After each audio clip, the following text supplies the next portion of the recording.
观众朋友们，大家好，欢迎收看南洋汽车周刊，我是Sandy，在雅加达用印尼文为大家播报近周的汽车新闻。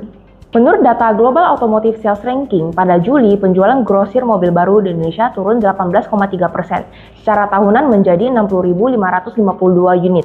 Dari Januari hingga Juli, total penjualan grosir turun 10,1% menjadi 435.390 unit. Dalam peringkat merek, penjualan grosir Juli, Toyota turun 30,3% secara tahunan, namun tetap menempati posisi pertama dengan pangsa pasar 31,2%. Daihatsu turun 24,9% secara tahunan, berada di posisi kedua dengan pangsa pasar 17,3%. Suzuki tumbuh 11,1% secara tahunan di tengah tren penurunan naik ke posisi ketiga, dengan pangsa pasar 9,9%. Merek China BYD berada di urutan ke-6 dengan pangsa pasar 3,9%.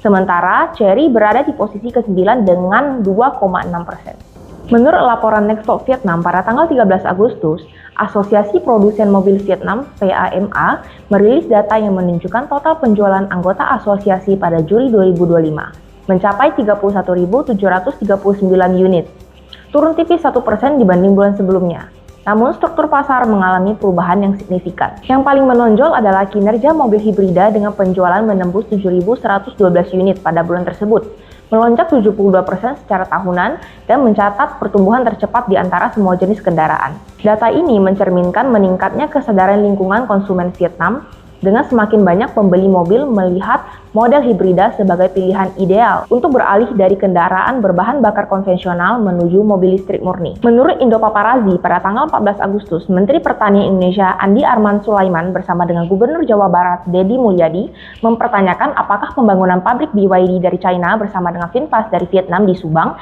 menempati lahan pertanian pangan berkelanjutan LP2B. Menteri menyarankan agar lahan tersebut diganti dengan 3 kali lipat luas area. Luther Penjahitan, Kepala Urusan Publik BYD Indonesia, menanggapi bahwa pabrik tersebut berada di kawasan industri yang sah, sesuai dengan peraturan yang berlaku dan tidak seharusnya menjadi tanggung jawab langsung dari BYD. Menurut akun resmi WeRide di Weibo, pada tanggal 15 Agustus, perusahaan teknologi kendaraan otonom terkemuka di dunia ini mengumumkan bahwa Grab, platform super app asal Asia Tenggara, akan melakukan investasi ekuitas senilai puluhan juta dolar Amerika Serikat.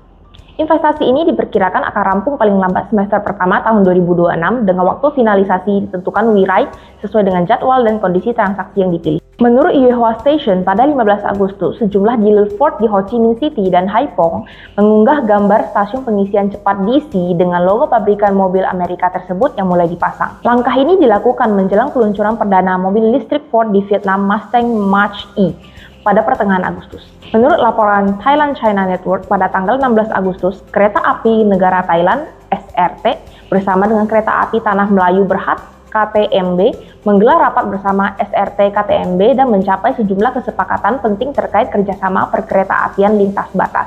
Menurut Iche, pada tanggal 19 Agustus, Zeekr resmi mengumumkan peluncuran Zeekr 7X di Thailand. Model baru ini hadir dalam 3 varian dengan harga antara 1.399 juta hingga 1.799 juta baht. Mobil tersebut saat ini sudah masuk ke pasar Swedia, Norwegia, Belanda, Hong Kong, dan Australia. Menurut akun resmi Chenglong Traktor di WeChat, pada tanggal 19 Agustus, Chenglong Trucks mengumumkan bahwa total ekspornya ke Vietnam telah melampaui 40.000 unit truk. Truk berat Chenglong secara konsisten menempati posisi teratas di pasar truk berat setempat dengan pangsa pasar di sektor logistik jalan raya secara keseluruhan mencapai lebih dari 50%. Menurut Daily Indonesia, pada 20 Agustus, produsen mobil asal China, JAC Motor, bersama dengan Indomobil Group, resmi memasuki pasar Indonesia. Kedua perusahaan telah menjalani kerjasama sejak tahun 2023 dengan melakukan pengembangan produk secara lokal agar sesuai dengan pasar dan kebutuhan konsumen Indonesia. Menurut Iche, pada tanggal 20 Agustus, Zeekr meluncurkan varian entry level dari seri 009 di Malaysia. Harga resmi model baru ini adalah Rp299.800 atau lebih rendah Rp10.200 dibandingkan dengan harga pra penjualan yang diumumkan pada Mei tahun ini. 以上就是本周的南洋汽车周刊，感谢您的收看，我们下周再见。